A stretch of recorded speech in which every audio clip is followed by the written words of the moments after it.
चलिए तो शुरुआत करते हैं हमारे आज के टॉपिक की। आगे सब लोग, सभी का स्वागत है, बहुत बहुत आप सभी का स्वागत है आज के सेशन में। और जिन बच्चों ने अभी भी सेशन को लाइक नहीं किया हो, जल्दी से वो पहले सेशन को लाइक कर दें। मैं आज की क्लास को शुरू करने जा रहा हूं। रेडी? चलो, तो अमेरिका का संविधान और भारत का संविधान। मैंने आपसे कहा कि एक तरफ दुनिया का सबसे पुराना लिखित संविधान, जब बात संविधानों की आती है तो दुनिया का सबसे प्राचीन संविधान माना जाता है ब्रिटिश कॉन्स्टिट्यूशन, ब्रिटेन का संविधान, जिसके बारे में पहले मैं आपसे चर्चा कर चुका हूं। परंतु ब्रिटेन का जो संविधान है, ब्रिटिश कॉन्स्टिट्यूशन जो है, वो लिखित नहीं है ना। परंपराओं के आधार पर, कुछ दस्तावेजों के आधार पर, समामेलनों के आधार पर वो चल रहा है। जबकि अमेरिका ने एक व्यवस्थित रूप से पूरे संविधान को संहिताबद्ध किया और उसको जो है लिखित रूप दिया। अमेरिका का संविधान अमेरिका की महान क्रांति के बाद बना। आप सबको पता है कि ब्रिटेन का अमेरिका के कुछ जो है राज्यों पर शासन था, कुछ उपनिवेश उसके वहां पर थे। उन्होंने उसके लिए क्रांति की और अमेरिका की क्रांति के बाद जब अमेरिका आजाद हो गया तो उन्होंने आपस में सारे राज्यों ने संयुक्त होकर, यूनाइटेड होकर एक संविधान जो है बनाया और एक देश बनाया, जिसे संयुक्त राज्य अमेरिका कहा गया। दुनिया इसे यूनाइटेड स्टेट्स ऑफ अमेरिका के नाम से जानती है।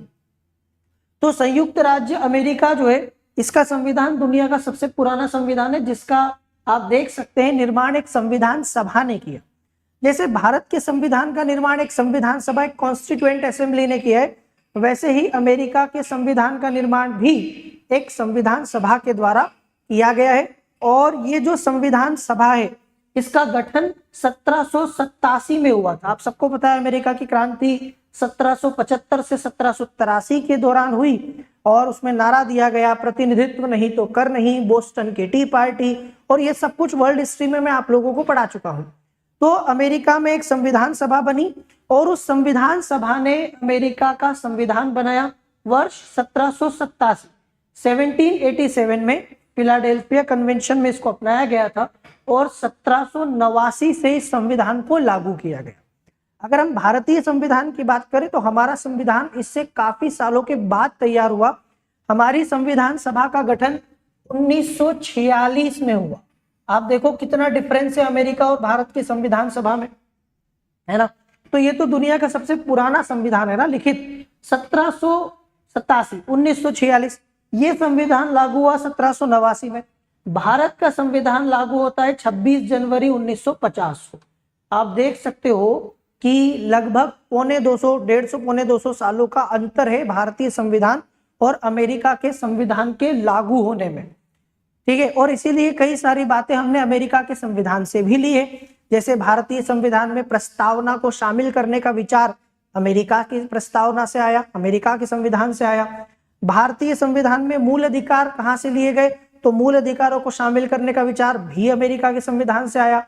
न्यायपालिका की स्वतंत्रता को शामिल करने का विचार भी अमेरिका के संविधान से आया। उपराष्ट्रपति का पद होगा, जो राज्यसभा का पदेन सभापति होगा, ये विचार भी अमेरिका से आया।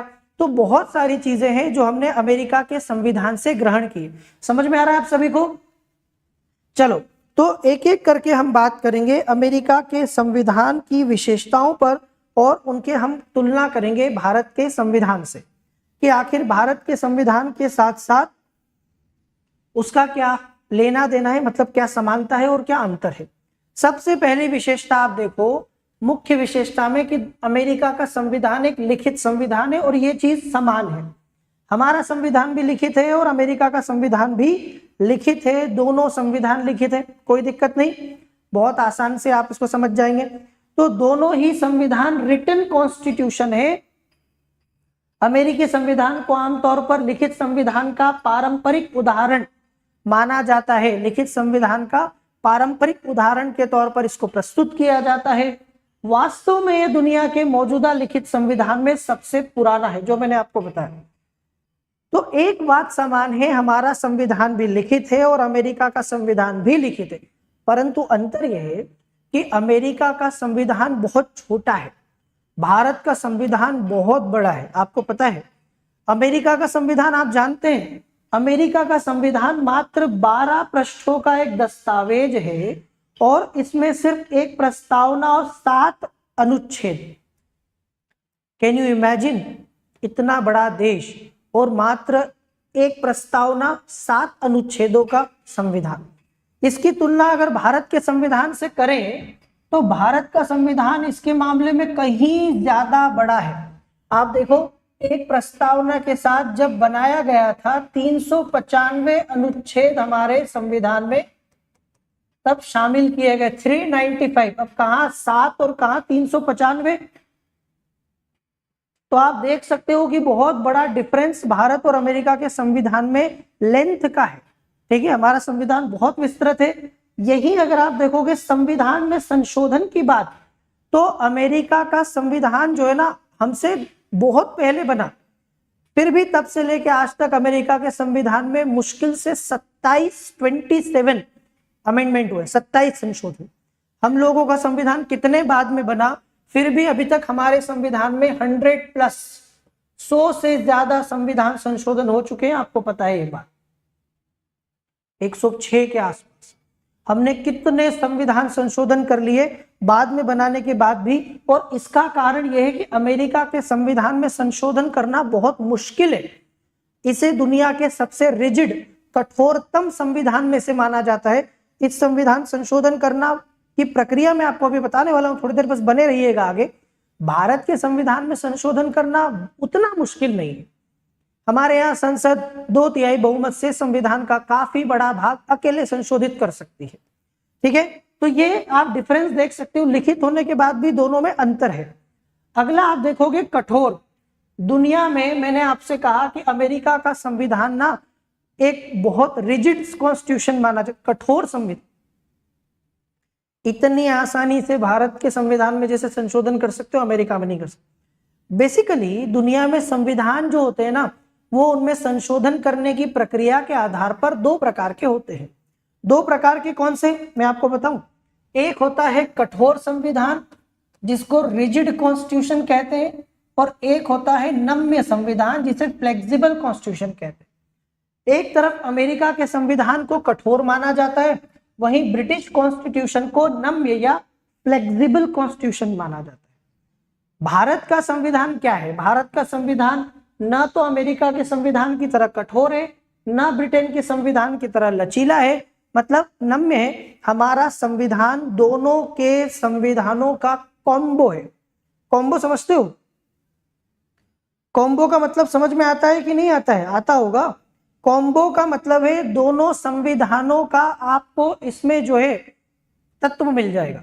ये एक तरफ कठोर भी है पर उतना नहीं जितना अमेरिका का, और उतना जो है फ्लेक्सिबल भी नहीं है जितना कि ब्रिटेन का है, पर उतना नहीं। तो अमेरिका का संविधान एक लचीला संविधान कतई नहीं है, हमारा तो मिश्रित है। इसे कांग्रेस के द्वारा उसी तरह संशोधित किया जा सकता है, मतलब वैसे नहीं किया जा सकता जैसे सामान्य कानून बनाए जाते, मतलब साधारण कानून बनाने की तरह नहीं कर सकते। आप देखो भारत के संविधान में कई संशोधन ऐसे हैं जो साधारण बहुमत से संसद साधारण विधायी प्रक्रिया से कर सकती है। इसके लिए आपको विशेष बहुमत भी नहीं चाहिए। आपने पढ़ा होगा ना संविधान में संशोधन, मैंने कई बार बताया आपको।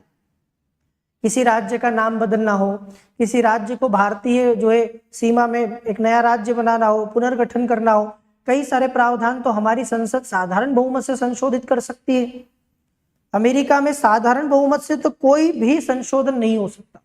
कठोर है, विशेष बहुमत से होगा, और ये उस उद्देश्य के लिए प्रदान की गई एक विशेष प्रक्रिया के माध्यम से ही संशोधित किया जा सकता है। मतलब संविधान में ही एक विशेष प्रक्रिया बताई गई है, उस प्रक्रिया को पालन करके ही आप संविधान में संशोधन कर सकते हो, अमेरिका में वरना नहीं कर सकते। आ गया समझ में? यहां तक क्लियर? तो आपको मैं बताऊंगा अमेरिका में संशोधन कैसे किया। देखो कई बार आपने चीज पढ़ी होगी, कई सारे मास्टर ने आपको पढ़ाया होगा, कई सारे सेशन में आपने पढ़ा होगा कि अमेरिका का संविधान कठोर है, रिजिड है। लेकिन क्या आपने कभी जानने की कोशिश की कि रिजिड क्यों है, प्रक्रिया क्या है? अमेरिका में संविधान में संशोधन करने की प्रक्रिया क्यों कठोर मानी जाती है, और क्यों हम ये देखें कि आज से 250 साल से ज्यादा हो चुके हैं संविधान को बने हुए, और सिर्फ 27 मतलब अभी तक 50 संविधान संशोधन भी नहीं हुए। चलो जानते हैं प्रक्रिया क्या है। प्रक्रिया कुछ ऐसी है कि अमेरिका के संविधान में संशोधन दो तरीके से हो सकता है। कैसे हो सकता है, दोनों तरीकों को ध्यान से समझना, मैं आपको बता दूं, ठीक है। देखो, पहला कांग्रेस, कांग्रेस का मतलब अमेरिका की संसद। भारत में जैसे संसद है, अमेरिका में भी संसद है जिसे कांग्रेस कहते हैं, और भारत की संसद की तरह वहां भी दो सदन है, उच्च सदन मतलब अपर हाउस और निम्न सदन मतलब लोअर हाउस। तो कांग्रेस के दोनों सदनों के 2/3 मतों से संशोधन प्रस्तावित किया जा सकता है। मतलब सबसे पहले तो वहां की संसद के दोनों सदनों को अपनी कुल सदस्य संख्या के 2/3 बहुमत से प्रस्ताव पारित करना पड़ेगा संविधान संशोधन का। बात यही खत्म नहीं होगी, इसके बाद 7 साल के अंदर अंदर राज्य, अमेरिका में जो राज्य है ना, अमेरिका में 50 राज्य हैं, आपको पता होगा। 50 राज्यों में से कम 38 मतलब 3/4 राज्यों के द्वारा, विधानसभाओं के द्वारा इसको पास करना पड़ेगा। 3/4, 50 में से 38। आप मेरी बात समझ रहे हैं कितना मुश्किल है। पहले तो कांग्रेस विशेष बहुमत से पास करेगी, उसके बाद 7 सालों के अंदर 50 में से कम 38 राज्यों का आपको जो है क्या मिलेगा, 3/4 जो है समर्थन चाहिए, मतलब वहां से भी पास कराना पड़ेगा, तब पारित होता है। भारत में बहुत सारे मामलों में तो राज्यों के पास जाता भी नहीं, और जाएगा भी तो आधे राज्यों से। जितने राज्य हैं उनमें से आधे राज्यों की विधानसभाओं से पास करवाना पड़ता है। आप देखो कितना डिफरेंस। मुश्किल है, मुश्किल है, बहुत मुश्किल है। अगर भारत में संविधान संशोधन की प्रक्रिया आ जाए ना, तो हमारे यहाँ तो कोई संशोधन होगा भी नहीं, क्योंकि हमारे यहाँ तो कई राज्य जो है ना आपस में लड़ते रहते हैं। तो ये आपको पहला तरीका मैंने बताया। दूसरा तरीका क्या है, एक और तरीका है। अमेरिका में राज्यों की विधानसभाएं भी संविधान संशोधन का प्रस्ताव ला सकती है। मतलब संविधान संशोधन ऊपर या नीचे कहीं से भी शुरू हो सकता है। एक और तरीका है कि राज्यों की विधानसभाओं के 2/3 मतलब 50 में से 34, ठीक है, 50 में से 34 राज्य जो है वो एक याचिका दे, मतलब कम से कम 2/3 राज्य जो है, 50 में से 34 राज्य याचिका दे, और उसके बाद वहां की संसद कांग्रेस के द्वारा एक संवैधानिक सम्मेलन बुलाया जाए और वहां संशोधन का प्रस्ताव किया जाए। फिर इस संविधान संशोधन को 3/4 राज्यों से पास भी कराना पड़ता है। मतलब दो तरीके हो गए, एक संसद खुद शुरू कर दे, एक राज्य भी कर सकते हैं। कि राज्य कैसे कर सकते हैं वो मैंने आपको बताया। पहले तो कम से कम 2/3 राज्य अग्री हो कि हम संविधान में संशोधन चाहते हैं, फिर वो प्रस्ताव लाएंगे। कांग्रेस इसके लिए एक सम्मेलन बुलाएगी, विशेष संवैधानिक सम्मेलन, वहां ये पास करवाया जाएगा, और फिर उसके बाद कम से कम 3/4 राज्यों से पास करवाना पड़ेगा। पास के लिए तो 3/4 बहुमत ही चाहिए वहां पर। दो मतलब 38 राज्य 50 में से 3/4 मतलब 75%। आप समझ गए, 75% कम से कम राज्य अग्री होंगे तो संविधान संशोधन में होगा। और इसीलिए दुनिया में अमेरिका के संविधान को कठोरतम संविधान जो है माना जाता है, और नहीं हो सकता संशोधन इतनी आसानी से। 27 संशोधन भी हो गए तो बहुत बड़ी बात है। समझ गए आप लोग। तो अगली बार अगर आपसे कोई कहे कि अमेरिका का संविधान कठोर है, अमेरिका के संविधान में संशोधन करना मुश्किल है, तो उसे बताइएगा कि बाबू तुम्हें सिर्फ आधी बात पता है, पूरी बात हमसे जानो कि ये कठोर क्यों है, प्रक्रिया क्या है। तो ये हम भारत से तुलना करें तो भारत के संविधान में संशोधन 3 तरह से होता है। मैं आपको यहाँ पे भारत का भी बता देता हूँ। भारतीय संविधान में संशोधन 3 प्रकार से होता है। पहला, संसद साधारण बहुमत से कुछ संविधान में संशोधन कर सकती है। दूसरा, संसद विशेष बहुमत से प्रस्ताव पारित करके संविधान में संशोधन कर सकती है अनुच्छेद 368 के तहत। और तीसरा, संसद विशेष बहुमत से पारित करे और उसके बाद आधे से ज्यादा राज्यों की विधानसभाओं से प्रस्ताव पारित हो जाए, ये भी अनुच्छेद 368 में। और ऐसे मामले जो भारत के संघीय ढांचे से जुड़े हुए हैं, केंद्र राज्य दोनों से जुड़े हुए हैं, उन मामलों में राज्यों से भी पास करवाना पड़ता है। आ गया समझ में? बोलो, हो गया क्लियर? कोई दिक्कत तो नहीं? एकदम पानी की तरह सारा मामला सामने है। और दूसरी तरफ ब्रिटेन का संविधान लचीला है, नम्य है। क्यों? क्योंकि ब्रिटेन के संविधान में संसद जब चाहे जैसे चाहे ऐसे संशोधन कर सकती है, कुछ नहीं करना उसको।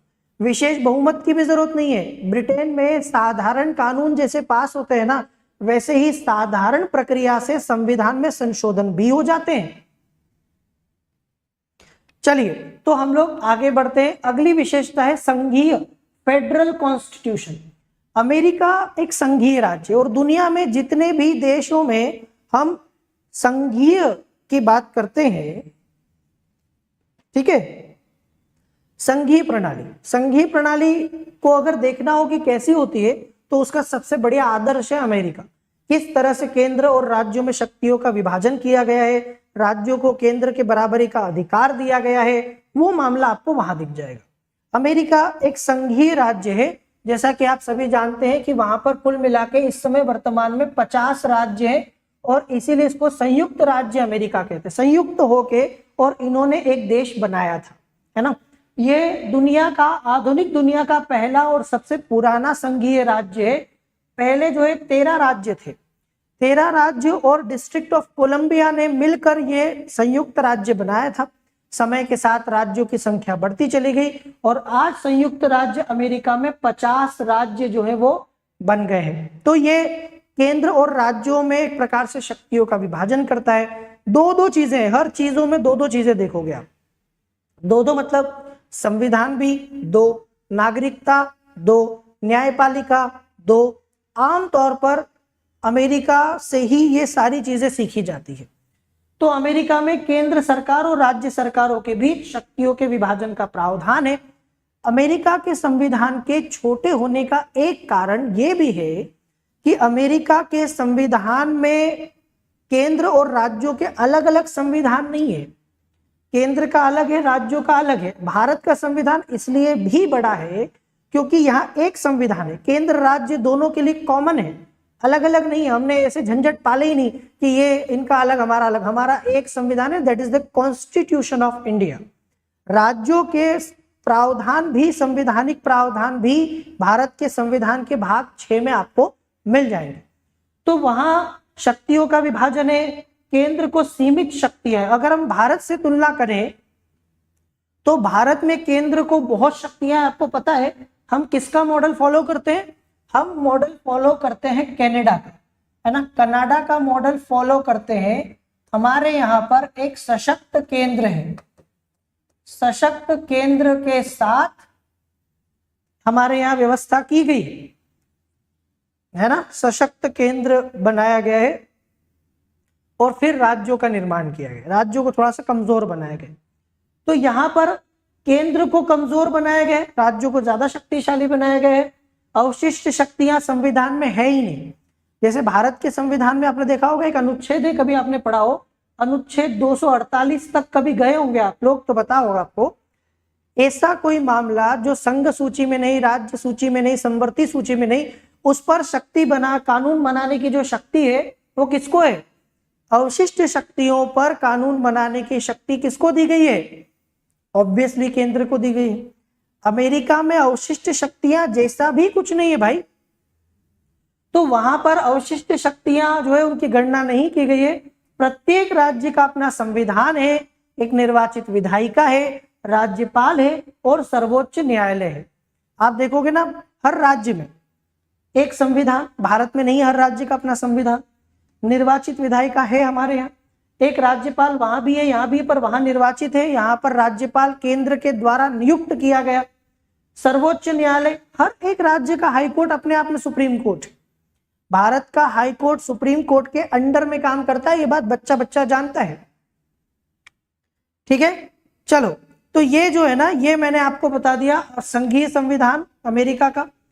अगला जो आप देखोगे विशेषता अमेरिका के संविधान में कि वहां पर राष्ट्रपति सरकार, जो सबसे बड़ा डिफरेंस है हमारे और उनके बीच। अमेरिका में एक अध्यक्षात्मक सरकार है, मतलब राष्ट्रपति ही देश में एकमात्र प्रमुख है। एकल कार्यपालिका है। इस सिस्टम में आप देखोगे एकल कार्यपालिका होती है जहां के देश का और सरकार का प्रमुख एक आदमी होता है और वहां है राष्ट्रपति। भारत में आप देखोगे संसदीय प्रणाली की सरकार है ना। संसदीय प्रणाली की सरकार है, मतलब हमारे यहाँ पर दोहरी कार्यपालिका है। दोहरी कार्यपालिका, दोहरी कार्यपालिका का मतलब यह कि यहाँ पर केंद्र और राज्य आपको पता है कि चाहे केंद्र हो या राज्य हो, दोनों जगह दो दो कार्यपालिका, राष्ट्रपति नाम मात्र के प्रमुख है, वो देश के प्रमुख है, और प्रधानमंत्री वास्तविक प्रमुख है, सरकार के प्रमुख है। ऐसे ही राज्यों में राज्यपाल नाम मात्र के प्रमुख है और मुख्यमंत्री वास्तविक प्रमुख है। अमेरिका में सिस्टम नहीं है। अमेरिका में राष्ट्रपति होता है ना, प्रधानमंत्री नहीं होता, राज्यपाल होता है, मुख्यमंत्री नहीं होगा। वहां अध्यक्षात्मक प्रणाली है। अमेरिकी राष्ट्रपति राज्य और सरकार दोनों का प्रमुख है, मतलब जिसके लिए हमने दो दो लोग चुने हैं, वहां पर एक व्यक्ति होगा। राज्य के प्रमुख के रूप में वह एक औपचारिक पद पर रहता है। आप समझो इस बात को, वह एक ऐसे पद पर है जो हाँ वो राज्य का प्रमुख है और औपचारिक प्रमुख है, ठीक है। सरकार के प्रमुख के रूप में वह सरकार के कार्यकारी अंग का नेतृत्व करता है। आपने देखा होगा ना, भारत में राष्ट्रपति के संघ की कार्यपालिका के प्रमुख, राज्यपाल राज्य की कार्यपालिका के प्रमुख, तो वहां पर जो है वहां पर वही प्रमुख है सबका। राष्ट्रपति एक निर्वाचक मंडल द्वारा 4 वर्षों के लिए चुना जाता है। अब थोड़ा सा आपको यह भी बता दूं, अमेरिका में राष्ट्रपति का चुनाव भारत के राष्ट्रपति के चुनाव से बहुत अलग है। कारण यह है कि भारत में राष्ट्रपति को हमने शक्तियां नहीं दी, वो नाम के प्रमुख है बस। तो इसीलिए नाम मात्र के प्रमुख होने की वजह से हमने उनका चुनाव अप्रत्यक्ष तरीके से करवाया। अमेरिका में राष्ट्रपति का चुनाव अलग तरीके से होता है, जो मैं आपको अभी बताऊंगा। फिर यह भी ध्यान रखना, अमेरिका में जो राष्ट्रपति उनका कार्यकाल 4 सालों का है। भारत में राष्ट्रपति का कार्यकाल 5 साल का होता है। अमेरिका में कोई व्यक्ति एक बार से मतलब दूसरी बार राष्ट्रपति बन सकता है, 2 बार ज्यादा से ज्यादा। कोई भी व्यक्ति हद से हद 8 वर्ष तक अमेरिका का राष्ट्रपति रह सकता है। भारत में कोई व्यक्ति कितनी भी बार राष्ट्रपति बन सकता है, 5 साल, 10 साल, 15 साल, 20 साल, कोई दिक्कत नहीं।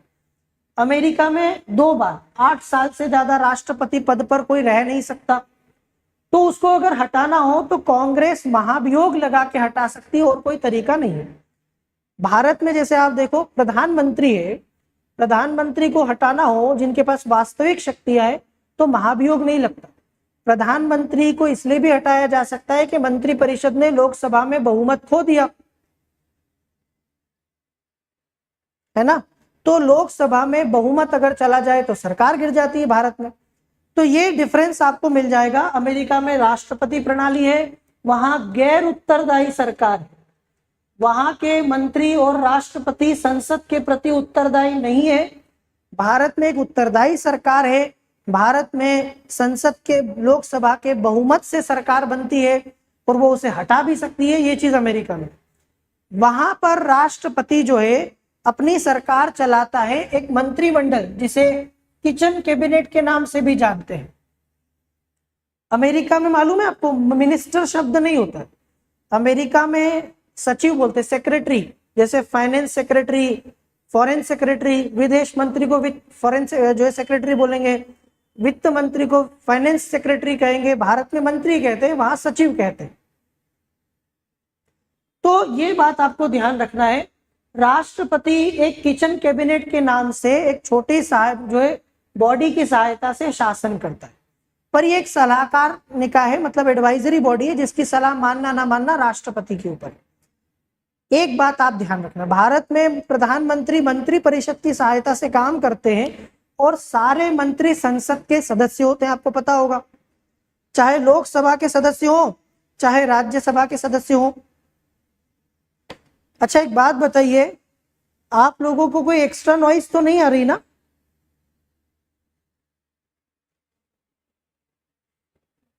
पड़ोस में यहाँ पर थोड़ा सा काम चल रहा है और आप में से किसी को कोई एक्स्ट्रा नॉइस तो नहीं आ रही है उस चीज की?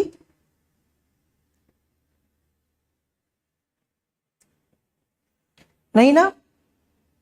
चलो तो हम लोग समझ लेते हैं कि अमेरिका में जो मैंने आपको बताया सिस्टम कैसा है। राष्ट्रपति एक किचन कैबिनेट नाम के छोटे निकाय की सहायता से काम करता है। इसमें गैर निर्वाचित सचिव होते हैं। देखो मैंने आपको बताया ना, वहां पर ऐसे कोई चुने हुए लोग राष्ट्रपति की सहायता नहीं करते, जैसे भारत में प्रधानमंत्री के क्या करते हैं, सारे मंत्री लोकसभा राज्यसभा के सदस्य होते हैं, वहां नहीं होते। वहां पर निश्चिंत हो कि आप किसी भी व्यक्ति को अपना सहायक चुन सकते हो। यही चीज आप देखोगे अमेरिका में योग्यता वाली बात चलती है कि जिस व्यक्ति के साथ जो योग्यता हो उससे जुड़े हुए व्यक्ति को राष्ट्रपति वो वाला प्रभार सौंप सकता है। एग्जाम्पल मैं आपको देता हूं, अगर अमेरिका में किसी व्यक्ति को खेल मंत्री बनाना हो तो वो ऐसे किसी व्यक्ति को खेल मंत्री बना सकते हैं जिसको खेलों की बहुत बारीक जानकारी है, जिसने कोई ओलंपिक पदक जीते हो, जिसने अपने जीवन में खेलों में बहुत नाम कमाया हो, तो ऐसे व्यक्ति को वो खेल मंत्री बना सकते हैं। भारत में अगर आपको खेल मंत्री बनाना हो तो सांसदों में से ही किसी को बनाना पड़ेगा। कई बार आपने देखा होगा भारत में ऐसा व्यक्ति खेल मंत्री होता है कि जो कभी ग्राउंड पर भी नहीं गया हो, मतलब उसको खेलों के बारे में ही कुछ पता नहीं है ना, मतलब वो कुछ नहीं जानता स्पोर्ट्स को लेके, और उसको खेल मंत्री बना दिया है। और यही कारण है कि भारत आज तक आजादी के बाद से ओलंपिक या ऐसे कई बड़े खेलों में पदक तालिकाओं में नीचे दिखता है, क्योंकि हमारे यहाँ विशेषज्ञों को वो काम देने की परंपरा नहीं रही है। अमेरिका में हर एक काम को विशेषज्ञ करता है और वो विशेषज्ञ वहां का राष्ट्रपति खुद चुन लेता है अपने से। आप समझे मेरी बात की नहीं? तो यही चीज अमेरिका और भारत में आपको अलग मिलेगी, वो उसके द्वारा चुने और नियुक्त किए जाते हैं और केवल उसके प्रति जवाबदेह हैं, वो उसे कभी भी हटा सकता है, लेकिन संसद का कोई लेना देना नहीं। वहां पर संसद का कोई लेना देना नहीं है कि संसद जो है वो उनको हटा देगी, अविश्वास प्रस्ताव पारित कर सकती है, ऐसा कुछ भी नहीं है। ठीक है, फिर देखो, राष्ट्रपति और उनके सचिव अपने कार्यों के लिए कांग्रेस के प्रति उत्तरदायी नहीं होते हैं। एक बात मैं आपको और बता दूं कि वहां पर जो कांग्रेस है, कांग्रेस के प्रति वहां राष्ट्रपति और सचिव उत्तरदायी नहीं होते हैं। भारत में आपने देखा होगा कि भारत में सारे प्रधानमंत्री और मंत्री परिषद के जितने सदस्य हैं वो क्या होते हैं, वो उत्तरदायी हुए हैं लोकसभा के प्रति। ये चीज अमेरिका में नहीं है। अमेरिका में इसीलिए गैर उत्तरदायी सरकारें, जैसे भारत में अविश्वास प्रस्ताव होता है और अविश्वास प्रस्ताव पारित करके मंत्री परिषद को हटाया जा सकता है। वहां पर मंत्री परिषद को हटाया नहीं जा सकता किसी भी तरह का कोई प्रस्ताव पारित करे। उनके पास न तो कांग्रेस की सदस्यता होती है, न वो कांग्रेस के सत्र में भाग लेते। जो मेन अंतर है, आप देखो भारत में दोहरी सदस्यता होती है। कैसी होती है? अगर समझ में नहीं आए तो बताइएगा, मैं बताता हूं। दोहरी सदस्यता का मतलब यह है कि भारत का हर एक मंत्री कार्यपालिका का सदस्य भी है और विधायिका का सदस्य भी है। आप देख लो, किसी भी मिनिस्टर को ले लो, यहां तक कि हमारे प्रधानमंत्री को ले लो, वो या तो संसद के सदस्य में किसी एक सदन के सदस्य हैं और वो प्रधानमंत्री हैं। सारे मंत्रियों के साथ भी यही है कि वो भारत की संसद के सदस्य भी हैं और मंत्री भी हैं। ऐसी चीजें आपको अमेरिका में देखने को मिलेगी क्या? बताइए। अमेरिका में इस तरीके का प्रावधान नहीं है। वहां पर कोई मंत्री संसद का सदस्य नहीं होता कांग्रेस का, और इसीलिए उसके सत्र में भाग नहीं लेता, बैठकों में भाग नहीं लेता। आपको भारत में तो पूरी की पूरी सरकार संसद में दिख जाएगी, है ना। फिर राष्ट्रपति प्रतिनिधि सभा, मतलब कांग्रेस का जो निचला सदन है, उसको भंग नहीं कर सकता। अगला पॉइंट समझो, भारत में तो राष्ट्रपति क्या कर सकता है? लोकसभा को भंग करता है। हर 5 साल के बाद भारत के राष्ट्रपति लोकसभा को भंग करते हैं और कई बार 5 साल के पहले भी करते हैं। अमेरिका में आपको ऐसा नहीं मिलेगा। संयुक्त राज्य अमेरिका के संविधान के अनुसार वहां का राष्ट्रपति वहां की लोकसभा या निचले सदन को, संसद के भंग नहीं कर सकता, जिसे हाउस ऑफ रिप्रेजेंटेटिव कहते हैं। अगला पॉइंट, शक्तियों का पृथक्करण। जो एक बहुत बड़ा अंतर आप भारत और अमेरिका के संविधान में देखते हैं, वो है शक्तियों का पृथक्करण। शक्तियों का पृथक्करण मतलब आपने देखा होगा सरकार के कितने अंग होते हैं? सरकार के 3 अंग होते हैं, कार्यपालिका, विधायिका और न्यायपालिका। अमेरिका में आप देखोगे कि वहां तीनों के अलग अलग काम है और तीनों एक दूसरे के मामले में दखल नहीं देते। कानून बनाने का काम सिर्फ विधायिका करती है, कानून को लागू करने का काम कार्यपालिका का, और विवादों को सुलझाने का काम न्यायपालिका, कानूनों की व्याख्या करने का काम न्यायपालिका। क्या आप भारत में ऐसा देखते हो? भारत में ऐसा शक्ति पृथक्करण नहीं है। शक्ति पृथक्करण का सिद्धांत अमेरिका की संवैधानिक प्रणाली का आधार है। भारत में ऐसा कोई शक्ति पृथक्करण नहीं है। यहां तो आप देखोगे कि कार्यपालिका विधायिका का काम करते हुए दिखाई देगी, विधायिका कार्यपालिका का काम करते हुए दिखाई देगी, न्यायपालिका कई बार जो है विधायिका की तरह कानून बनाने लगती है। ऐसा अमेरिका में नहीं है। हमारे यहाँ तो सबसे बड़ी दिक्कत ही यही आपको पता है कि हमारे यहाँ तो कार्यपालिका विधायिका के सदस्य है, तो हम तो शक्ति पृथक्करण कर ही नहीं सकते ना, जब आपके मंत्री ही कानून बना रहे हैं। आप सोचो मंत्रियों का काम क्या है? मंत्रियों का काम है कानून को लागू करना, वो कार्यपालिका में आते हैं भाई। पर हमारे यहाँ मंत्री कानून को बनाते भी हैं, विधि निर्माण में भी उनका योगदान होता है कि नहीं? आप देख सकते हो कि भारत में ऐसा पृथक्करण पॉसिबल नहीं है। अमेरिका में है। अमेरिका में सरकार के तीनों अंग, विधायिका, कार्यपालिका, न्यायपालिका, सरकार के 3 अंगों में बटी हुई है। तीनों अलग अलग काम करेंगे, ठीक है? तीनों में पृथक पृथक रूप से निहित है। आप अमेरिका के शुरुआती 3 अनुच्छेद देखो संविधान के। अमेरिका के शुरुआती 3 अनुच्छेद इन्हीं से जुड़े हुए। देखो मैं आपको बताता हूं। सबसे पहले अनुच्छेद 1, सभी विधायी शक्तियां कांग्रेस में निहित होंगी। संविधान का अनुच्छेद 2, कार्यकारी शक्तियां राष्ट्रपति में निहित होंगी। अनुच्छेद 3, न्यायिक शक्तियां एक सर्वोच्च न्यायालय और कुछ और अदालतों में निहित होंगी। अब आप देख रहे हो कि नहीं? अमेरिका के संविधान के शुरुआती 3 अनुच्छेदों ने ही सारी बात क्लियर कर दी। कोई लड़ाई नहीं, कोई झगड़ा नहीं। भारत में आपको ऐसा नहीं मिलेगा, है ना? तीनों ही अंगों को अलग अलग काम सौंप दिए हैं। भारत में ऐसा कुछ लिखा हुआ नहीं है स्पष्ट रूप से कि कौन सा सरकार का अंग कौन सा काम करेगा। ठीक है, आ रहा है समझ में?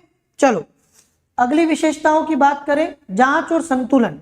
अमेरिका का संविधान जांच और संतुलन मतलब चेक्स एंड बैलेंस की प्रणाली जो है, शक्तियों के पृथक्करण के सिद्धांत को अपनाने का परिणाम है। मतलब यहाँ पर सरकार का प्रत्येक अंग दूसरे पर आंशिक नियंत्रण रखने में सक्षम है। जैसे अगर मान लो कि हमने कहा कि हर एक अंग का अपना काम है, तो अगर कोई अंग मनमानी करने लगे सरकार का, अगर सरकार का कोई अंग गैर जिम्मेदार बन जाए, तो सरकार के दूसरे अंग उसको निरंकुश होने से और गैर जिम्मेदार होने से रोक सकते हैं, बचा सकते हैं। समझ में आया? इसका मतलब यह है कि सरकार के किसी भी अंग के पास अपने स्वयं के क्षेत्र में अप्रतिबंधित शक्तियां नहीं होती। मतलब कोई भी अंग सरकार का मनमानी नहीं कर सकता। इस बात का आपको ध्यान रखना, ठीक है?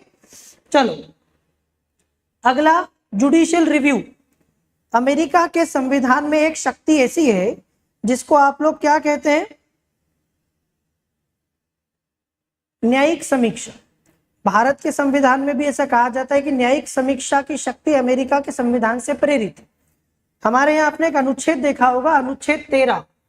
भारत के संविधान का अनुच्छेद 13 न्यायपालिका को जुडिशियल रिव्यू की पावर देता है कि नहीं? तो अमेरिका के संविधान में कानून के पदानुक्रम का सिद्धांत मतलब लागू होता है। यह माना जाता है कि संविधान सबसे बड़ा कानून है। सबसे बड़ा कानून, मौलिक कानून जो है वो है संविधान, कॉन्स्टिट्यूशन ऑफ यूएस। और कांग्रेस राज्य विधानसभाओं के कानूनों को इस कानून के अनुरूप होना चाहिए। कहने का मतलब है जो भी कानून अमेरिका में बनाया जाएगा वो संविधान के अनुसार होना चाहिए। कोई भी कानून, चाहे वो कांग्रेस का हो, चाहे वो राज्यों की विधानसभा का हो, वो वहां के संविधान का उल्लंघन नहीं कर सकता। और यदि कोई कानून संविधान के प्रावधानों के खिलाफ है तो न्यायपालिका उसका रिव्यू कर सकता है, समीक्षा कर सकता है और उसे न्यायपालिका के द्वारा अमान्य किया जा सकता है, मतलब रद्द किया जा सकता है। ऐसी शक्ति तो भारत में भी है ना। भारत में भी आप देखो, संविधान के प्रावधानों के खिलाफ अगर कोई कानून बनाए तो हमारी न्यायपालिका उसे रद्द कर सकती है, शून्य घोषित कर सकती है। आपने केशवानंद भारती केस के बारे में तो जरूर सुना होगा।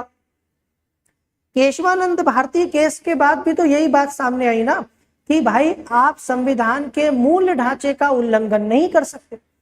यदि आपने ऐसा कोई कानून बनाया जो संविधान के मूल ढांचे के खिलाफ है तो न्यायपालिका उस कानून को रद्द कर सकती है। समझे बात को कि नहीं? यार आप लोगों से मैं फिर कह रहा हूं, सेशन को लाइक करो और शेयर करो भाई। आप लोग अगर नहीं सपोर्ट करोगे ना तो फिर ये बंद हो जाएगा, फिर आप ही लोगों को प्रॉब्लम होगी। आप ये टॉपिक्स ढूंढते रहना यूट्यूब पर। थोड़ा सा आप लोगों के लिए इतनी मेहनत कर रहे हैं कि आपको ऐसी चीजें भी हम लोग यहाँ पर कई बार बता देते हैं जो कहीं आपको और नहीं बताई जा रही, और इन चीजों के लिए फिर बोलते हैं कि ये कोई पढ़ाता नहीं है। भारत का संविधान सब पढ़ाते हैं, भारतीय संविधान की विश्व के अन्य संविधानों से तुलना कोई नहीं पढ़वा रहा। फिर जब क्वेश्चन आता है मेंस में, यूपीएससी में, प्री में, तो गलत हो जाता है, बोलता है कहां से पढ़े, समझ में नहीं आता। थोड़ा सा चेन बनाइए। हर एक बच्चा अगर 2-3 लोगों के साथ भी शेयर करेगा ना तो एक चेन बनेगी और धीरे धीरे हमारा सेशन जो है वो और लोगों तक जाएगा, है ना।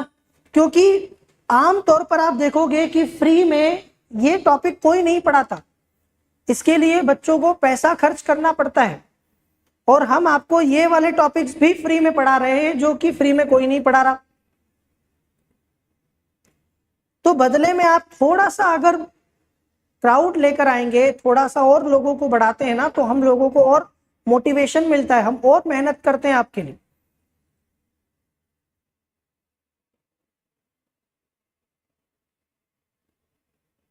ठीक है, अब देखो ये जो है अमेरिका के संविधान में जुडिशियल रिव्यू की पावर है, मतलब वहां सुप्रीम कोर्ट न्यायिक समीक्षा की शक्ति के माध्यम से संविधान के संरक्षक का काम करता है। भारत में भी आप देखो, है ना, भारत में भी आप देखोगे कि ऐसी ही शक्ति न्यायपालिका के पास। भारत में भी न्यायपालिका जुडिशियल रिव्यू की पावर रखती है, कानूनों की समीक्षा करती है और कानूनों को रद्द करती है असंवैधानिक होने पर, सरकार की सीमा के दायरे से बाहर होने पर। तो ये जो है ये जुडिशियल रिव्यू का पावर, और वहीं से हम लोगों ने भी लिया। आपको पता है भारत में भी ऐसा कहा जाता है कि न्यायिक समीक्षा की शक्ति जो है वो हमने अमेरिका के संविधान से प्रेरित है। फिर आपको मिलेगा अधिकारों का बिल, बिल ऑफ राइट्स। क्या आपको पता है अमेरिका का संविधान दुनिया का पहला ऐसा संविधान है जिसमें अधिकारों का बिल है। लिखित में लोगों को अधिकार दिए गए इतने सारे, यहाँ लोगों को बड़ी संख्या में अधिकारों की गारंटी दी गई है। यहाँ तक कि आपने जब भारत के संविधान का भाग 3 पढ़ा होगा, मौलिक अधिकार, तो वहां भी आपने पढ़ा होगा कि भारत के संविधान में मूल अधिकारों की प्रेरणा अमेरिका के संविधान से ली गई, और हमारे संविधान के भाग 3 को संविधान का मैग्ना कार्टा कहते हैं। यू नो, हमने भले ही अमेरिका के संविधान से मूल अधिकारों की प्रेरणा ली है, पर भारत और अमेरिका के संविधानों के मूल अधिकारों में बहुत अंतर है। अमेरिका में आप देखेंगे वाक और अभिव्यक्ति की स्वतंत्रता के अंतर्गत, जैसे भारत में तो प्रेस की स्वतंत्रता जो है ना वाक और अभिव्यक्ति की स्वतंत्रता में दी गई, अमेरिका में नहीं किया ऐसा। अमेरिका में प्रेस की स्वतंत्रता अलग से एक मूल अधिकार। भारत के मूल अधिकार में आप देखोगे कि हमारे यहाँ पर आपको संपत्ति का अधिकार अब मूल अधिकार नहीं है, अमेरिका में संपत्ति का अधिकार एक मूल अधिकार है। भारत के संविधान में हथियार रखने का कोई मूल अधिकार नहीं, अमेरिका के नागरिकों को वहां का संविधान हथियार रखने का अधिकार देता है अपने जीवन और संपत्ति की सुरक्षा के लिए। इसीलिए आप देखोगे अमेरिका में इतने सारे हथियार धड़ल्ले से बिकते हैं और लोग जो है वहां पर कैरी करते हैं गन्स को, अलग अलग वेपन्स को, अलग अलग हथियारों को वो लोग लेकर चलते हैं, उनके पास रहते हैं। हमारे यहाँ पर लाइसेंस लेना पड़ता है, आपको पता है, हथियारों के लिए, और उसमें भी जो है कई सारे लोग बारात में गोली चलाते समय, फायर करते समय मर जाते हैं। हमारे यहाँ तो ये स्थिति है कि जब सबको हथियार नहीं भी बांटे हैं तो भी बारात में 2-4 बार तो लोग मर ही जाते हैं, है ना। आपने देखा होगा अक्सर ऐसी घटनाएं आपके सामने न्यूज चैनल वगैरह पेपर में आती होगी समाचारों में कि बारात में जश्न मनाते समय, सेलिब्रेट करते समय फायरिंग की, 4 मरे, किसी की आंख फूट गई, कोई मर गया, कोई घायल हो गया, हुआ ना ऐसा। जबकि हमारे यहाँ तो हथियार रखने का कोई मूल अधिकार भी नहीं है। तो सोचो अगर भारत में आप मूल अधिकार दे दो हथियार रखने का, तो हमारे देश की स्थिति क्या हो जाएगी। तो कई अंतर है भारत और अमेरिका के संविधानों में मूल अधिकारों को लेकर। वहां पर किसी भी व्यक्ति को कानून की प्रक्रिया के बिना जीवन, स्वतंत्रता, संपत्ति से वंचित नहीं कर सकते। तो यहां आप देखो, वहां पर जैसे प्राण और दैहिक स्वतंत्रता में क्या चलता है, विधि की सम्यक प्रक्रिया। हमारे यहाँ चलता है विधि द्वारा स्थापित प्रक्रिया। अभी अंतर नहीं बताऊंगा दोनों में, क्योंकि उसमें समय लगेगा, और पहले मूल अधिकार पढ़ाते समय बता चुका हूं। तो वहां चलता है विधि की सम्यक प्रक्रिया, हमारे यहाँ चलता है विधि द्वारा स्थापित प्रक्रिया। फिर सर्वोच्च न्यायालय अपनी न्यायिक समीक्षा की शक्ति के माध्यम से इन मूल अधिकारों के संरक्षक के रूप में काम करता है। ये भारत में भी है। भारत में भी आप देखो, सुप्रीम कोर्ट अनुच्छेद 32 के तहत आप मूल अधिकारों के हनन के मामले में सर्वोच्च न्यायालय जा सकते हो, और सर्वोच्च न्यायालय हमारे मूल अधिकारों की रक्षा करता है। आपके मूल अधिकारों को वापस दिलाने के लिए क्या करता है, सुप्रीम कोर्ट ऑफ इंडिया जो है वो हमारे मूल अधिकारों को वापस दिलाने के लिए रिट जारी करता है 5 प्रकार की। सेम वैसे ही अमेरिका में भी है। फिर द्विसदनात्मक, अमेरिका का संविधान वहां की विधायिका में 2 सदनों का प्रावधान करता है, उच्च सदन, निम्न सदन। उच्च सदन को वहां पर सीनेट कहते हैं। देखो जरा, अमेरिका में संसद को कांग्रेस कहते हैं। जैसे आपको पता होगा ये बात कि भारत में हम संसद कहते हैं, जिसे विधायिका कहते हैं, पार्लियामेंट कहते हैं। अमेरिका में वही चीज कांग्रेस कह ली जाती है। हमारे कांग्रेस एक पार्टी है। इनफैक्ट हमारी कांग्रेस का नाम अमेरिका की इसी कांग्रेस से प्रेरित है। दादा भाई नौरोजी ने यह सजेस्ट किया था कांग्रेस की स्थापना के बाद। ये इतिहास आप लोगों ने पढ़ा होगा। तो दादा भाई नौरोजी ने यह सजेस्ट किया था कि हमें जो है अपने संगठन का नाम कांग्रेस रखना चाहिए, इंडियन नेशनल कांग्रेस। कांग्रेस का मतलब होता है ग्रुप ऑफ पीपल, और ये उन्होंने अमेरिका से ही लिया था, और फिर हमारे इस पार्टी का नाम पड़ गया कांग्रेस पार्टी। कांग्रेस में 2 सदन है। उच्च सदन को सीनेट कहते हैं, और निम्न सदन को प्रतिनिधि सभा मतलब हाउस ऑफ रिप्रेजेंटेटिव्स कहा जाता है। ठीक है, मतलब इस मामले में तो भारत जैसा काम है। भारत में राज्यसभा है, वहां सीनेट है, यहाँ लोकसभा है, वहां हाउस ऑफ रिप्रेजेंटेटिव्स है। और किसी भी देश में संघीय प्रणाली जहां होती है ना, आप देखोगे संघीय प्रणाली वाले देशों में आमतौर पर संसद के 2 सदन होते हैं, कंपलसरी है। ऐसा एक भी देश दुनिया में नहीं है कि जहां संघीय प्रणाली हो, फेडरल स्ट्रक्चर हो, केंद्र राज्य में शक्तियों का बंटवारा हो, और वहां एक सदन हो संसद का। नहीं, राज्यों के सुरक्षा के लिए एक सदन वहां राज्यों का भी होता है। तो अमेरिका में 2 सदन है, भारत जैसे। अब वो सीनेट जो है ना, सीनेट उच्च सदन है, इसमें 100 सदस्य होते हैं। जैसे भारत में लोकसभा में 200 है, राज्यसभा में 245 सदस्य है ना, वहां सीनेट की सदस्य संख्या होती है 100, फिक्स है। और सबसे बड़ी बात पता है क्या है, हमारे यहाँ राज्यों में अलग अलग राज्यों की विधानसभा, मतलब अलग अलग राज्यों की राज्यसभा में अलग अलग सीटें हैं। देखा होगा ना आपने, जनसंख्या के अनुसार किसी राज्य की राज्यसभा में ज्यादा सीटें हैं तो किसी की कम, तो किसी की बहुत कम। अमेरिका में ये फंडा नहीं है। अमेरिका में हर एक राज्य को 2-2 सीटें दी गई है सीनेट में। कितने राज्य हैं, लगा लो पंडित, कितने राज्य अमेरिका में? 50। हर राज्य की सीटों की संख्या 2, कुल सीटें 100, 50 दूना 100। तो अमेरिका में हर एक राज्य को 2-2 सीटें दी गई है सीनेट में। भारत में ये चीज नहीं है। भारत में हर राज्य की राज्यसभा में सीटें जनसंख्या पर निर्भर करती। ठीक है, चलो, प्रत्येक को हर एक राज्य से 6 साल के कार्यकाल के लिए चुना जाता है। ये चीज समान है। भारत में भी राज्यसभा के सदस्यों का कार्यकाल 6 साल है, अमेरिका में भी 6 साल है, सीटों की संख्या अलग है भले ही। फिर आता है प्रतिनिधि सभा। अमेरिका का जो निचला सदन है, हाउस ऑफ रिप्रेजेंटेटिव्स, उसमें 435 सदस्य हैं। जैसे भारत में लोकसभा में 543 सदस्य वर्तमान में है, अमेरिका की लोकसभा में 435 सीटें हैं। समझ गए? 435, 435। और इन्हें जो है एकल सदस्यीय निर्वाचन क्षेत्रों से चुना जाता है, जैसे भारत में चुना जाता है 2 साल के कार्यकाल। That is the very very big difference. देखो ये बहुत बड़ा अंतर है। अमेरिका में लोकसभा का कार्यकाल 2 साल का है, सदस्यों का 2 साल के कार्यकाल थे। भारत में 5 साल। मतलब भारत के निचले सदन का और अमेरिका की, ये चीज तो बहुत बच्चों को पता ही नहीं होगी, आज तक नहीं होगी ना। बहुत सारे बच्चों को तो ये बात पता ही नहीं होगी कि अमेरिका के निचले सदन का कार्यकाल जो है सदस्यों का 2 साल का होता है, भारत में 5 साल का होता है। तो ये डिफरेंस एक आ जाता है।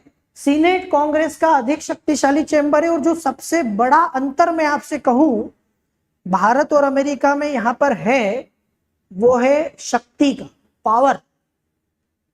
आपसे अगर कोई भी पूछे तो भारत में बच्चा बच्चा ये बात जानता है कि संसद में लोकसभा ज्यादा शक्तिशाली है कि राज्यसभा। तो आप सबको पता है भारत की लोकसभा ज्यादा पावरफुल है राज्यसभा की तुलना में, क्योंकि लोकसभा का चुनाव जनता द्वारा किया जाता है। लोकसभा में हमारी सरकार, बहुमत से सरकार बनती है, तो हमारे यहाँ लोकसभा शक्तिशाली। अमेरिका में सीनेट ज्यादा शक्तिशाली, उच्च सदन। अब आपको लगेगा ये उल्टी गंगा कैसे बह गई? क्या आपको ऐसा लग रहा है कि ये उल्टी गंगा कैसे बही? तो ये उल्टी गंगा ऐसे बही कि अमेरिका में संसदीय प्रणाली नहीं है। अमेरिका में लोकसभा जैसा बहुमत से सरकार बनने वाला कॉन्सेप्ट नहीं है। तो इसीलिए अमेरिका में निचले सदन की जगह उच्च सदन को ज्यादा शक्तिशाली रखा गया है, क्योंकि वहां केंद्र राज्यों की शक्ति जो है वो बराबर है। इनफैक्ट राज्य ज्यादा शक्तिशाली है, सशक्त केंद्र का मामला नहीं चलता वहां पर। समझे कि नहीं?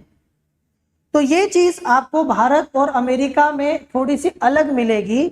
और यहां आप समझ गए होंगे, कोई दिक्कत तो नहीं। टोटल कितने सदस्य हो गए? टोटल मैं बताता हूं, अमेरिका की कांग्रेस में 100 सदस्य हो गए सीनेट के, 435 हो गए प्रतिनिधि सभा के, और 3 हो गए डिस्ट्रिक्ट ऑफ कोलंबिया के। ठीक है, वहां की जो राजधानी है वॉशिंगटन डीसी। टोटल सदस्यों की संख्या है 538, 538 538 सदस्य होते हैं अमेरिका में कुल मिला के कांग्रेस में। 100 सीनेट के, 435 हाउस ऑफ रिप्रेजेंटेटिव्स के, और 3 डिस्ट्रिक्ट ऑफ कोलंबिया के। तो हमारे यहां से अगर हम तुलना करें तो भारत में राज्यसभा में 245, लोकसभा में 543, टोटल होता है 788, 788। मतलब हमारे यहां से अमेरिका में संख्या कम है, और हमारे यहाँ तो और बढ़ेगी अभी। ये तो 1971 की जनगणना पर आधारित है, मुझे तो अभी याद आया, आपको भी अभी याद आया होगा, मजाक कर रहा हूं।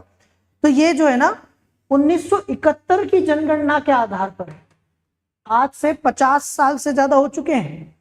अब तो इसमें और वृद्धि होगी, बढ़ोतरी होगी, है ना। चलो, संविधान के अनुसार वहां के राष्ट्रपति को, अब हम बात करेंगे अमेरिका के राष्ट्रपति की।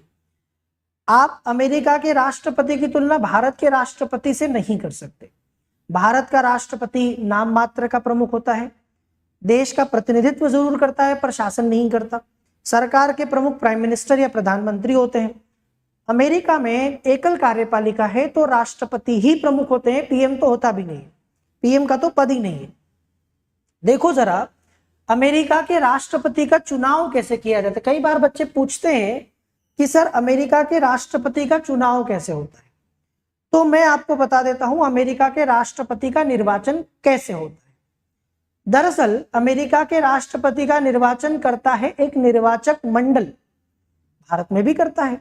आप देखो भारत में राष्ट्रपति का निर्वाचन कौन करता है? एक निर्वाचक मंडल, जिसमें सारे संसद के निर्वाचित सदस्य और सारे विधानसभाओं के निर्वाचित सदस्य शामिल होते हैं।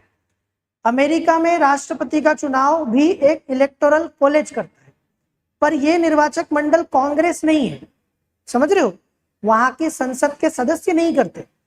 दरअसल अमेरिका में एक निर्वाचक मंडल का चुनाव किया जाता है जनता के द्वारा। वहां की जनता एक निर्वाचक मंडल को चुनती है और वही निर्वाचक मंडल अमेरिका के राष्ट्रपति का चुनाव करता है।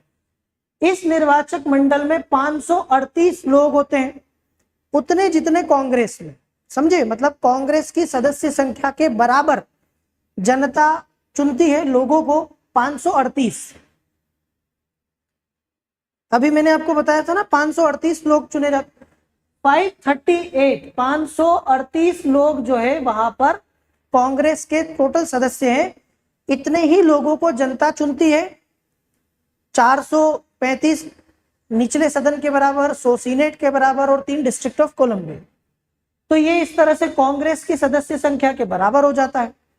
फिर राष्ट्रपति के चुनाव में जो व्यक्ति खड़ा होते हैं, जीतने के लिए इसमें कम से कम आधे लोगों का वोट चाहिए। इसका मतलब है 538 का आधा 269 होता है और आपको चाहिए 270, 270, एक ज्यादा, 50% से एक ज्यादा। मतलब जब तक अमेरिका का राष्ट्रपति निर्वाचित नहीं माना जाएगा, राष्ट्रपति तभी माना जाएगा जीता हुआ कोई व्यक्ति जब वो कम से कम 270 मत प्राप्त करता है। समझे कि नहीं बात को? फिर से बताता हूं, अमेरिका की जनता एक निर्वाचक मंडल को चुनती है जिसमें 538 लोग हैं और ये 538 लोग राष्ट्रपति के चुनाव में वोट डालते हैं और इसमें से कम 270 वोट चाहिए जीतने के लिए। 270 वोटों से कम पर कोई व्यक्ति राष्ट्रपति अमेरिका में नहीं बन सकता। बोलो, समझ में आया?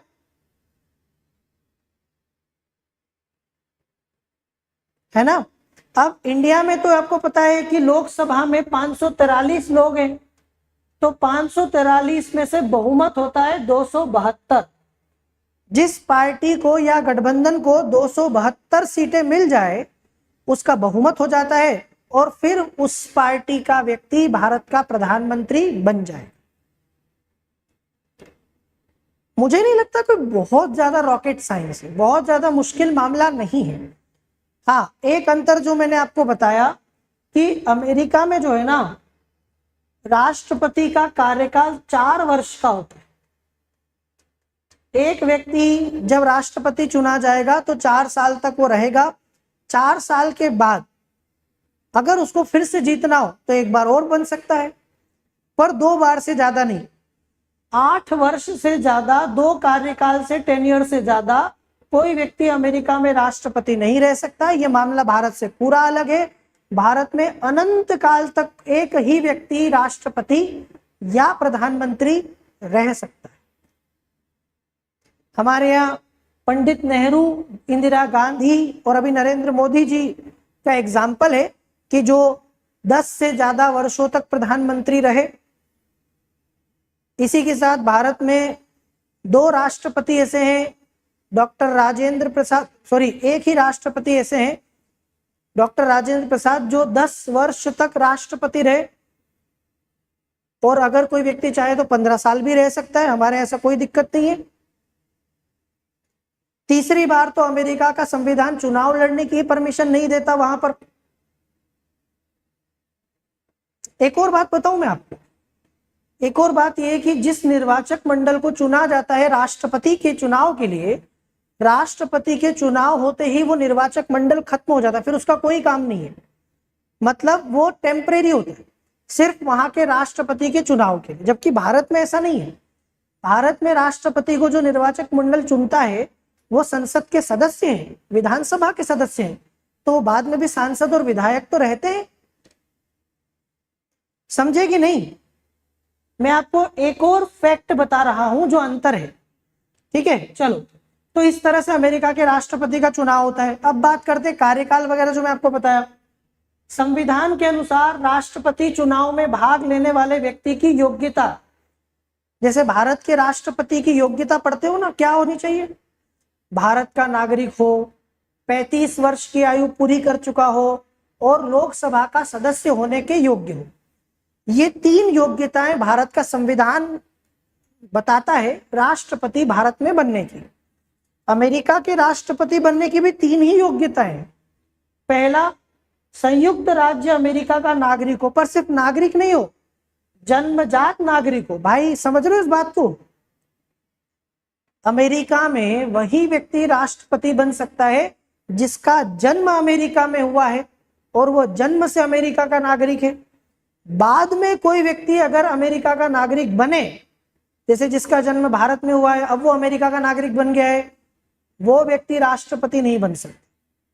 वहां पैदा होना जरूरी है, भारत में नहीं। भारत में कोई व्यक्ति कहीं भी पैदा हुआ हो दुनिया के किसी भी कोने में, और अगर वो भारत की नागरिकता ले ले तो वो राष्ट्रपति बनने के योग्य हो जाता है। दूसरी मैं आपको अंतर बताऊं, अमेरिका मतलब दूसरा, अमेरिका में भी 35 वर्ष की आयु, भारत में भी 35 वर्ष की आयु चाहिए कम से कम। फिर उसके द्वारा अमेरिका में कम से कम 14 साल निवास किया गया हो। मतलब वो व्यक्ति भले ही अमेरिका का नागरिक हो, अमेरिका में पैदा हुआ हो, लेकिन अमेरिका में रहता भी हो। ठीक है, मतलब अगर वो अमेरिका में रहता ही नहीं है तो उसको कम से कम 14 साल, भले एक साथ नहीं, अमेरिका में निवास किया हो। इस तरह से भारत और अमेरिका के राष्ट्रपति में योग्यता में अंतर भी है और समानता भी। आयु एक जैसी है 35 साल, पर अंतर किसमें आ गया? भारत में जन्म से होना जरूरी नहीं, अमेरिका में जन्म से नागरिक होना जरूरी है। और भारत में ऐसा निवास वाला मामला नहीं कि इतने साल रहे हो, अमेरिका में तो 14 साल कम से कम रहना होगा आपको। ठीक है, चलो। और कार्यकाल का अंतर 4 साल, भारत में 5 साल। शक्ति और कार्य की बात करते हैं। अमेरिका के राष्ट्रपति की शक्तियां, चूंकि मैंने आपको पहले एक बात बोली थी, अमेरिका में राष्ट्रपति ही सब कुछ है, प्रेसिडेंट ही सब है, मतलब सारी पावर उसी के पास। वहां कोई दूसरा है ही नहीं जिसके साथ वो शक्ति साझा करेगा। तो अमेरिका के राष्ट्रपति के पास बहुत शक्तियां होती है। आपको पता है दुनिया के कुछ शक्तिशाली लोगों में से एक माना जाता है प्रेसिडेंट ऑफ यूएसए। ठीक है, वो बहुत शक्तिशाली होता है। पूरे देश में संविधान, संघीय कानून, संधियों और न्यायिक निर्णयों को लागू करने का काम तो वो कार्यपालिका में आता है। तो सीधी सी बात है, उसका काम है लागू करना। जितने भी कानून बनाए गए हैं, जितना भी संविधान में उनको अधिकार दिए गए हैं, जितनी भी संधियां वगैरह सब है, न्यायपालिका के निर्णय हैं, उनको लागू करने की जिम्मेदारी अमेरिका के राष्ट्रपति की। समझ गए? और ये काम अमेरिका का राष्ट्रपति एक अपनी किचन कैबिनेट जैसी संस्था की सहायता से करता है। वह अमेरिका की सशस्त्र सेनाओं का सर्वोच्च सेनापति है। अमेरिका में सारी सर्वोच्च जो है सेना है, उनका सर्वोच्च सुप्रीम कमांडर वही है। भारत में भी ऐसा ही है, राष्ट्रपति सुप्रीम कमांडर होते हैं भारत की सेना के। हालांकि सारी शक्तियां प्रधानमंत्री और मंत्री परिषद की है।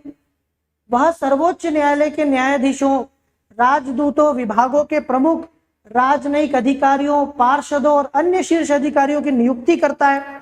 जैसे भारत में भी आपने देखा होगा ना, राष्ट्रपति के पास कार्यपालिका शक्तियां हैं, है कि नहीं है? भारत में भारत के राष्ट्रपति के पास कार्यपालिका शक्तियां हैं।